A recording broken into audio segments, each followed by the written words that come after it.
magnéticas y eléctricas. ¿Listo? Va, campo magnético de una vez. Entonces, campo magnético estable.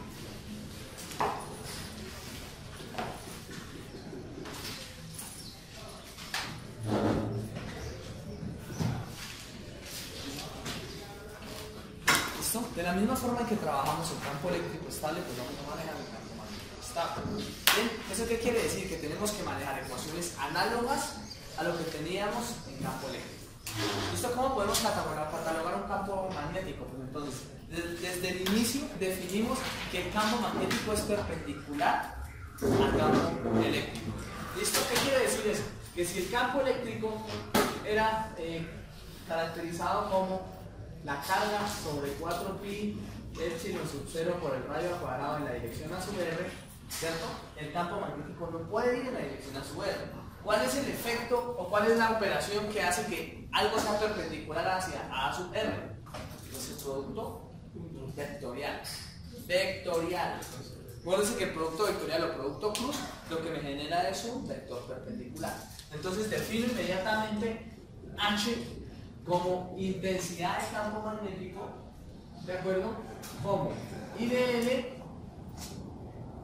cruz A sub R dividido entre 4pi, ¿listo? Por la distancia al cuadrado. Particularidad interesante, y es lo que quiero mostrar. El campo eléctrico depende del material, el campo magnético en intensidad no. ¿Lo observan?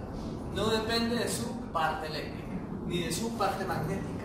Unidades, pues ustedes recuerdan que las unidades de campo eléctrico eran voltios metros, así que por intuición nosotros vamos a decir que esto es metro por metro. Después lo van a entender. Esta ley que no la demuestro y la quiero demostrar o de pronto la puedo demostrar más adelante, requiere de conceptos matemáticos que veremos posterior a esta definición. ¿Listo? Es decir, se ven los efectos matemáticos y después se demuestra. ¿Listo? Esta se conoce como la ley de Biot-Savart. ¿Qué dice esa ley de Biot-Savart? Que es I, que es DL, que es A sub R. Entonces, ahí lo que me está diciendo es que tengo una partícula o tengo un movimiento de corriente que debe ser cerrado, que va de un punto a otro, es decir, tiene una dirección de la corriente. Entonces, esto es lo que nosotros llamamos la corriente y la dirección que le da la corriente la llamo DL, más Z en este caso, por ejemplo. Y si va en el sentido contrario, pues sería menos A sub 0. ¿Bien? Eso sería I, eso sería DL. ¿Qué es A sub R? Entonces, A sub R va a ser el vector. Vamos a cambiar de color. En magnitud, este va a ser R y por lo tanto este va a ser A sub R. Recuerdo simplemente la dirección del vector que une la corriente. ¿Cuál es la diferencia entre el campo magnético y el campo eléctrico? Pues más bien, ¿cuál sería la relación entre ellos dos? Pues que el campo eléctrico tiene una carga que se fija, ¿listo? El campo magnético tiene una corriente, el campo eléctrico tiene una carga. ¿Cuál es la relación entre estos dos? Pues que la corriente es la variación de la carga con respecto al tiempo. Ojo, estamos hablando con respecto al tiempo de la carga única y exclusivamente. Lo que quiere decir que si hay una carga que se mueva con respecto al tiempo, me genera un campo magnético. ¿Bien? Y si esa carga no es cero en algún punto, ese campo magnético me genera un campo eléctrico. ¿Qué es lo que estoy diciendo? Una corriente eléctrica genera un campo magnético y ese campo magnético es capaz de generar un campo eléctrico y ese campo eléctrico es capaz de generar un voltaje. La relación entre el voltaje y la corriente es la misma relación que existe entre el campo eléctrico y el campo magnético, más conocido como ley de Ohm. ¿Lo recuerdan que lo vimos en la clase, en clases pasadas? ¿Vamos bien hasta ahí? ¿Listo? Y pues esto es muy sencillo. De una vez vamos a aplicar. ¿Cuál es la diferencia, cuál es la dificultad que habría entre el campo eléctrico, cálculo del campo eléctrico y el campo magnético? Pues que hay que ejecutar siempre el producto vectorial o producto cruz. ¿Listo? Entonces, pasos a seguir. Primero que todo, identificar A sub R. Segundo, ejecutar el producto cruz. Tercero, operar. No es más lo que hay que hacer. ¿Bien? Pero si ustedes observan, esto equivaldría a decir que yo siempre tengo una corriente en un filamento que tiene una determinada longitud, pero también podríamos tener que I de L podría ser equivalente a K de S. ¿Listo? ¿De acuerdo? Entonces, ¿qué sería eso? La I en realidad sería, o lo que yo le estoy llamando aquí, sería una unidad de amperes por metro. La cantidad de amperes por metro es de L, pues la cantidad o la longitud en la que se desplaza esa corriente. La K debería ser amperes sobre metro cuadrado, y pues un volumen, analizarlo, pues en este momento no tiene ningún sentido analizar. Bien, entonces podríamos llamar a este I, que nosotros le colocamos aquí, esto es un vector, ¿listo? Como una densidad lineal de corriente. Y a este K como una densidad superficial de corriente. Dependiendo del caso. ¿Cuándo utilizar I y cuándo utilizar A? Pues I si es una línea y A si es una superficie. ¿Bien hasta ahí? ¿De acuerdo? Entonces intentemos pues hacer nuestro primer ejercicio de una vez. ¿Listo? Y vamos a hacer ese campo magnético de una línea infinita de corriente. ¿De acuerdo? Que es lo que equivaldría a nosotros en un cable coaxial. ¿Listo? Entonces, ¿qué hacemos? Modelamos nuevamente A sub R. R. ¿Listo? Recuerden que A sub R es igual a R sobre su magnitud. Entonces, tenemos una línea infinita de corriente. ¿Listo? ¿Qué es eso? ¿Listo? Que de algún modo, ¿de acuerdo? Hay una corriente que arranca aquí y se mueve por este cable hacia allá. Positiva. Si la corriente fuese negativa, quiere decir que se está desplazando hacia abajo. Y ustedes dirán, venga, pero espera, a mí siempre me enseñaron en circuitos, ¿cierto? Que si arranca una corriente, debería volver a cerrar esa corriente. Si el circuito está abierto de corriente, no. Pero resulta que pasa que eso solo funciona en circuitos de parámetros concentrados. Eso se llama parámetros concentrados, cuando se cumple esa opción, es decir, a bajas frecuencias. A medida que se incrementa la frecuencia en eventos como el que ustedes están haciendo, la antenita que están haciendo, hay corriente. Hay un solo filamento, ¿lo observan? Y hay corriente. ¿Listo? Eso se llama parámetros distribuidos, pero lo verán en su curso de líneas de transmisión. ¿Bien? Entonces, tenemos una corriente I. ¿Claro hasta ahí? Necesitamos encontrar el campo magnético en un punto R. ¿Listo? Como esto es una línea infinita de corriente, pues nosotros lo que vamos a hacer es intentar hallarlo en su alrededor, similar a como hicimos con la línea infinita. ¿Listo? El vector R es desde donde me estoy moviendo la corriente, que sería este dl, ¿listo? Al punto.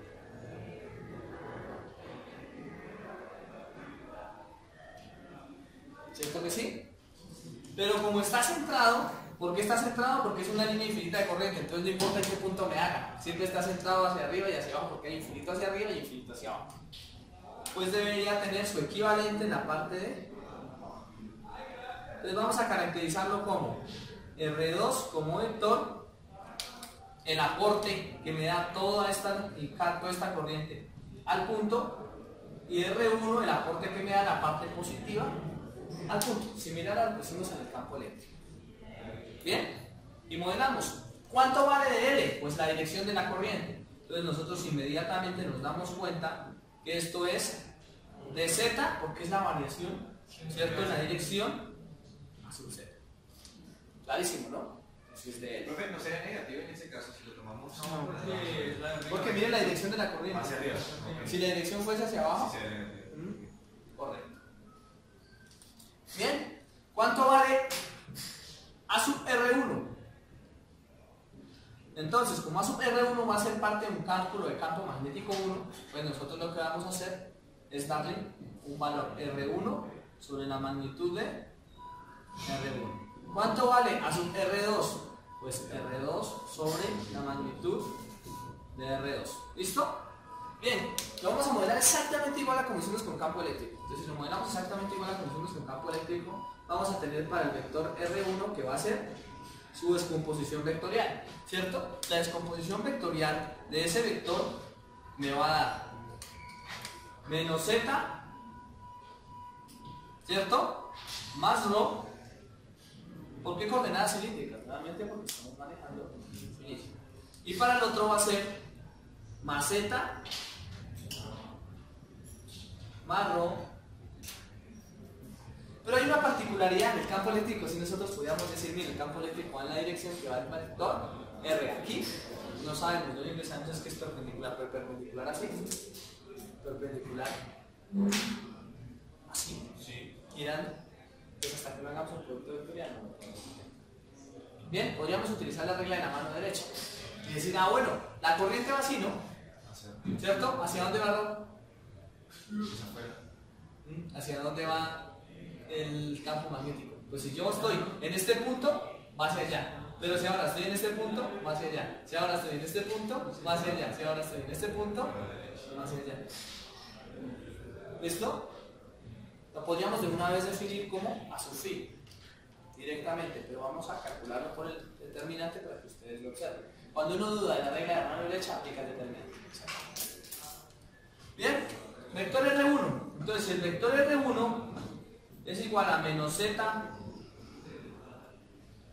en A sub z más rho en A sub rho. Quiere decir que la magnitud de R1, ¿cierto?, va a ser igual a rho al cuadrado más z al cuadrado en raíz cuadrada. ¿Estamos de acuerdo? Sí. ¿Listo? Y cuando ustedes observan la fórmula de cálculo se van a dar cuenta que H va a ser igual a H1 más H2 caracterizado H1 o H2 como I de N producto vectorial R1 sobre 4pi, dejamos aquí esto en la misma letra, 4pi R1 a la 3. Lo mismo que pasó en campo eléctrico. Esto es, mírenlo, el vector R sobre su magnitud. Entonces cuando yo multiplico la magnitud por R al cuadrado me queda R al cubo y lo dejo en esta función que tal vez es más fácil que ponerme siempre a calcular R1. Simplemente calculo R1 y el de abajo lo dejo al cubo. Bien, lo mismo haría con R2 y con H2. ¿Ya está ahí? Ahora hagamos el producto vectorial. Entonces ya identifiqué este, voy a hacer el producto cruz. Y es un valor constante en amperes por metro. Entonces, para el producto cruz, I de L, producto vectorial o producto cruz, R1 tenemos. Entonces, ustedes saben que uno organiza esto en un determinante, ¿cierto? Y dice, ¿cuánto vale? Ni siquiera el I, voy a sacar el I. El de L cruz, R1. Entonces, ¿qué hago? Organizo las direcciones acá. ¿En qué sistema coordenado me estoy manejando, Centales? Cilíndrico, listo. Quiere decir que aquí es a su rho, aquí es, y aquí es. ¿Listo? Eso es lo primero que hay que definir cuando uno va a hacer el producto vectorial. Bien, en la segunda fila, ¿quién va? La dirección ¿De L o R1? R1. De L, porque eso no es conmutativo. Aquí va el de L y luego aquí va el de R1. Recuerden muy bien. ¿Listo? Entonces, como el de L únicamente va en la sub z, pues entonces es 0 en la sub rho, 0 en la sub phi y de z, ¿cierto? En la sub z. Y para el R1, pues lo que les dio, ¿no? Entonces tenemos el rho en la sub rho, ¿cierto? 0 en la sub phi y menos z en la sub z. Para R1. Ahorita van a ver qué pasa para R2. Entonces esto será el determinante de la matriz. ¿Listo? Por favor, Diego, dígame el determinante. Entonces, tapo fila columna, ¿no? Sería ¿Esto? 0 en A sub rho. Listo. Menos. Tapo el azul. sería menos rho de 0 Z. menos este menos este. Ese ¿Cierto? sería menos rho de Z. Menos rho de Z. Sí. ¿Estamos de acuerdo? Sí. Bien. Y en verde, en rojo. 0. 0, ¿no? 0 tenemos que olvidé colocar aquí la dirección. Pues en ese es a su fin A su fin. y otro dice a su z. Esto. Lo que quiere decir que esto me da rho en la dirección. Ya lo habíamos intuido, ¿no? Eso quiere decir que si utilizamos la mano derecha en ese caso, quedaría positivo. Es que usted está haciendo esto, mire. La regla de la mano derecha es una regla girante. Ajá. Porque usted dice que deja el rho constante, miren, deja el rho constante y empieza a girarlo. Miren, aquí está, estoy hacia allá. Está aquí, estoy hacia allá. Está aquí, estoy hacia allá. Siempre estoy 90 grados a 90 grados de A sub rho. Y el que está a 90 grados de A sub rho en la dirección contraria a las manecillas del reloj es A sub. ¿Listo? Entonces me da rho de z. Lo que quiere decir que H1 y H2, miren lo verán. Miren lo que ocurre aquí. Independiente, de acuerdo, de si este es más o menos z, este no interfiere. ¿Lo observan? Independiente de si este es más o menos z, nunca interfiere en el cálculo del producto vectorial. Lo que quiere decir que IDL cruz R1 es exactamente igual a IDL R2. ¿Lo observan o no lo observan? Ángel el signo y verán que les va a dar. O sea que esto es lo mismo que IDL, perdón, que DL, producto cruz R2. Bien, eso es una particularidad porque es que en el campo eléctrico no sucedía eso, por más finita que fuera. ¿Lo recuerdan? Aquí lo que me está diciendo es que una línea finita pudiese tener esas características si está centrada simétricamente. Bien, incluso si no está centrada simétricamente, igual. Ahí lo único que se va a ver afectada es su intensidad de campo magnético, pero la dirección no cambia. ¿Lo observan? Si yo tengo una línea de esta distancia o tengo una línea de esta distancia, el campo magnético siempre va en la dirección phi. ¿Qué se ve afectada? Que sea más larga o menos larga, su intensidad. ¿Listo? Continuamos. Entonces, lo que quiere decir que el campo magnético debería ser IDL, o sea, I de L cruz a su R1 y rho de Z. Un segundo más.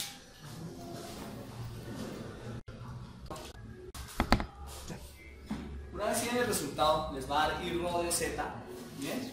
El resultado de lo que le dio allá rho por de Z por la corriente que está aquí sobre 4pi por rho a la 3. ¿Listo? O R a la 3. De una vez coloquémoslo en función de sus variables. Y esto era rho cuadrado más z cuadrado elevado a la 3. Bien, esto es delta de h. Lo que querría decir que h es ¿cuánto me da esa integral? ¿Listo? Resulta la solución de la integral y se la agrega al video. ¿Listo? Una vez integra, muchachos, ustedes ya saben que esto les va a dar y rho por la integral de z sobre 4pi multiplicado por la integral de rho cuadrado más z al cuadrado elevado a la 3 medios y sin. El resultado de esa integral es y rho sobre 4pi multiplicado por 1 sobre rho al cuadrado por z sobre raíz cuadrada de rho cuadrado más z al cuadrado. Como tienen que evaluarla entre menos infinito y el infinito, ustedes van a encontrar inmediatamente, ¿cierto? Por ser simétrica, esto les da i rho sobre 4pi multiplicado por 1 sobre rho al cuadrado. Perdón, hagamos aquí una vez una cancelación.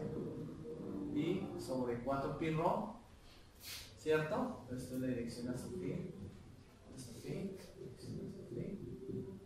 Bien, y sobre 4pi rho por el límite, y ustedes saben que esto es z sobre z dividido entre raíz cuadrada de rho sobre z al cuadrado más z al cuadrado sobre z al cuadrado menos la misma que sería menos z sobre z entre la raíz cuadrada de rho cuadrado sobre z al cuadrado más z al cuadrado sobre z al cuadrado, lo que traería como conclusión que esto me va a dar y sobre 4pi rho en la dirección a su phi, ¿bien? En la dirección a su phi, y el de arriba les da 0, 0, 1, 1, 1, 1, entonces les da 1 más 1.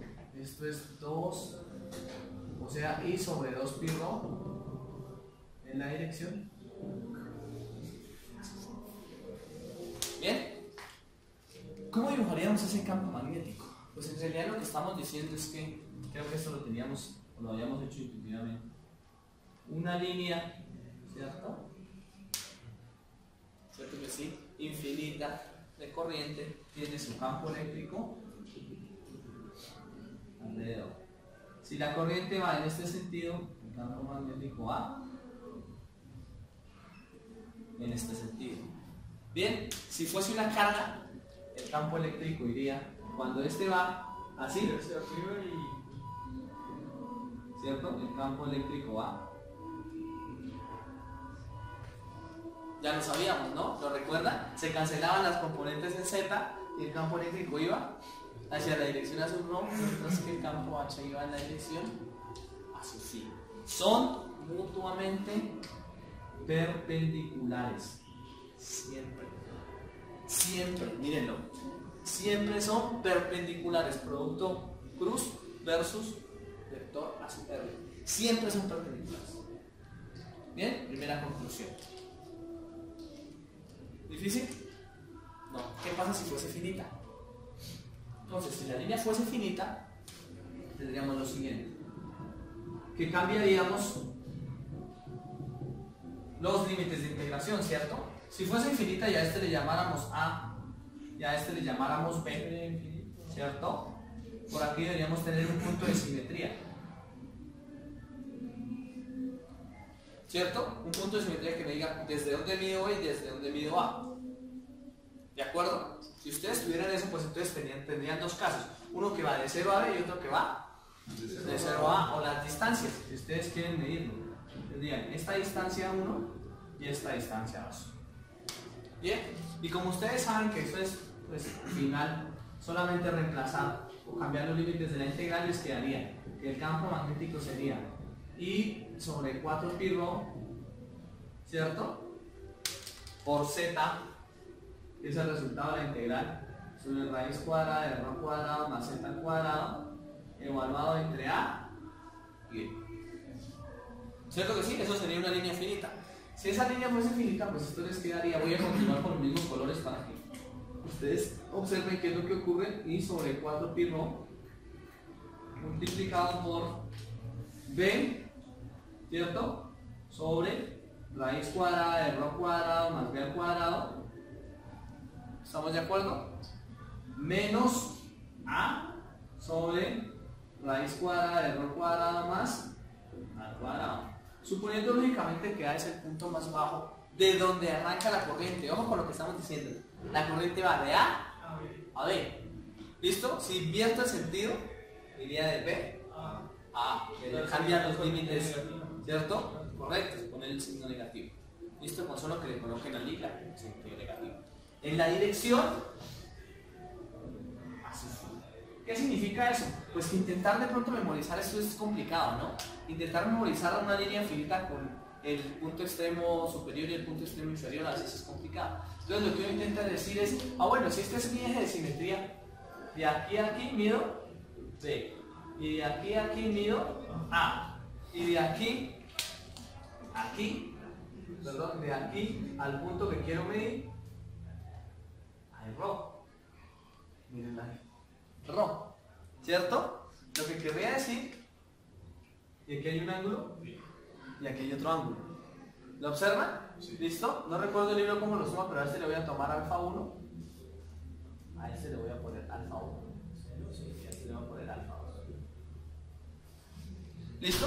Si los pusiese en función de senos y cosenos, ustedes dirían que es H debería ser igual a I sobre 4pi rho en la dirección a su fin, que multiplica B sobre raíz cuadrada de rho cuadrado más B cuadrado. Eso es lo mismo que este sobre este, ¿cierto? Y este es lo mismo que este sobre este.